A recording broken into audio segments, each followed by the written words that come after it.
Full Moon sale காலை 9 மணியிலிருந்து இரவு 12 மணி வரை ஜூன் 29 ஒரு நாள் மட்டும்.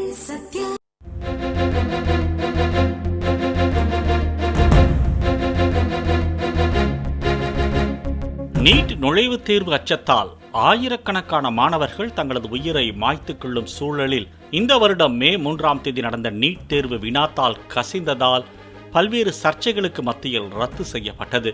பின்னர் டெலிகிராம் ஆப்பிற்கு தடையெல்லாம் விதித்து பலகட்ட சோதனை பாதுகாப்புடன் 20 லட்சத்திற்கும் மேற்பட்ட மாணவர்களுக்கு மீண்டும் ஜூன் 21ஆம் தேதி தேர்வு நடைபெற்றது. தேர்விற்கு சற்று தாமதமானதால் கைரேகை பதிவில் சிக்கல் ஏற்பட்டதால் பழைய அடையாள அட்டையை எடுத்து வந்தது என பல்வேறு காரணங்களால் தேர்வு எழுத முடியாமல் இந்தியா முழுக்க பல்வேறு இடங்களில் மாணவர்கள் வேதனையில் துடித்தனர்.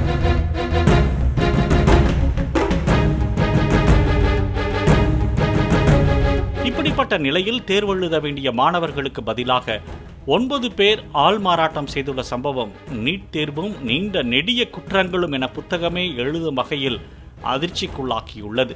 பீகார் மாநிலம் லக்கிசராய் மாவட்டத்தில் நடந்த இந்த திட்டமிட்ட குழு மோசடியில் இதுவரை 30 பேர் கைது செய்யப்பட்டுள்ளனர். முதலில் அசன்பூர் உயர்நிலை பள்ளி தேர்வு மையத்திற்குள் பயோமெட்ரிக் கம்பெனி எம்ப்ளாயி என உள்ளே நுழைந்த நபரின் நடத்தையில் ஏற்பட்ட சந்தேகம் அவன் பாட்னா மருத்துவக் கல்லூரி மருத்துவமனையின் 3ஆம் ஆண்டு MBBS மாணவன் மயங்க் காஷ்யப் என்பது தெரிய வந்தது.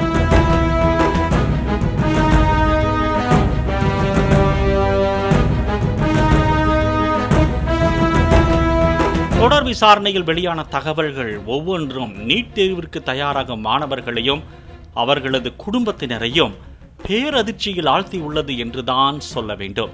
பாட்னாவில் இருந்து மயங்க் காஷ்யப் மட்டுமல்ல, லக்கிசராய் கேந்திரியா வித்யாலயா மற்றும் KRK உயர்நிலைப் பள்ளியிலிருந்து பனாரஸ் இந்து பல்கலைக்கழகத்திலிருந்து பூனம் குமாரி, AIIMS ரே பரேலி மாணவன் சௌரப் ஜா, டெல்லி ஷகாத்ரா மருத்துவக் கல்லூரியிலிருந்து அமன் அகர்வால், நலந்தா மருத்துவக் கல்லூரியிலிருந்து சஞ்சீத் மற்றும் அவன் சகோதரர் என சுமார் 9 படித்த மூளைகள் சால்வர் கேங்காக இந்த சம்பவத்திற்கு பயன்படுத்தப்பட்டிருக்கின்றன. 2 பெண்களுடனான இவர்களில் சிலர் MBBS மாணவர்கள், BDS, BAMS நர்சிங் படிக்கும் மாணவர்கள். பீகார் மட்டுமல்லாமல் ஜார்க்கண்ட், டெல்லி, ராஜஸ்தான், மேற்கு வங்கம் உள்ளிட்ட பல மாநிலங்களிலிருந்து வரவழைக்கப்பட்டுள்ளனர். இத்தோடு நிற்கவில்லை மோசடி. முக்கிய அம்சமே இவர்களை உள்ளே செல்ல அனுமதிக்க வேண்டுமல்லவா?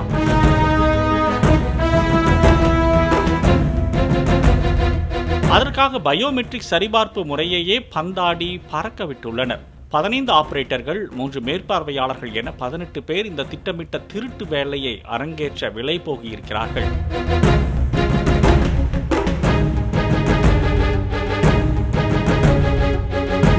காயா ANM மருத்துவக் கல்லூரி மாணவன் அர்பித் ராஜ் தான் இந்த நெட்வொர்க் கும்பலுக்கு மாஸ்டர் மைண்டாக இருந்த வசூல் ராஜா என்பது கண்டுபிடிக்கப்பட்டுள்ளது.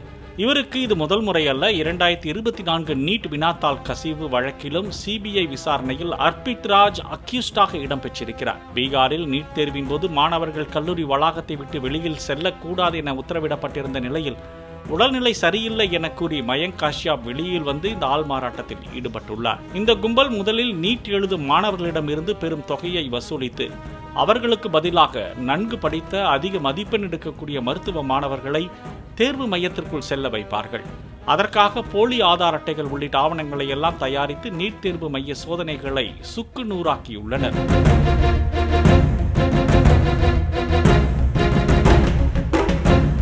ஒப்பந்தங்கள் மூலம் பல கோடி ரூபாய் பரிவர்த்தனைகளில் இந்த கும்பல் ஈடுபட்டிருக்கலாம் என்ற கோணத்திலும் விசாரணை நடைபெற்று வருகிறது. இந்த கும்பலின் பின்னணியில் செயல்பட்ட முக்கிய மூளைகளை கண்டுபிடிக்கும் பணியில் போலீசார் தீவிரமாக ஈடுபட்டுள்ளனர். பயோமெட்ரிக் சரிபார்ப்பு, CCTV கண்காணிப்பு, ஃப்ரிஸ்கிங், ஃப்ளையிங் ஸ்குவாட்ஸ் உள்ளிட்ட பாதுகாப்பு ஏற்பாடுகளை எல்லாம் தாண்டி இந்த சம்பவம் பல கேள்விகளை எழுப்பியுள்ளது. மருத்துவக் கல்லூரியில் படிக்கும் மாணவர்களே ஆள்மாறாட்டத்தில் ஈடுபட்டால் எதிர்கால மருத்துவர்களின் நெறிமுறைகளை பற்றி என்ன சொல்ல முடியும்? பயோமெட்ரிக் பாதுகாப்பையே உடைக்க முடிந்ததால் தேர்வு முறையின் மீது நம்பகத்தன்மை எதற்கு? கல்வியில் வெற்றி பெறும் ஆசை எஜுகேஷன் மாஃபியாவாக மாறும்போது சமூகத்தில் ஒரு சாமானியன் என்ன செய்ய முடியும்?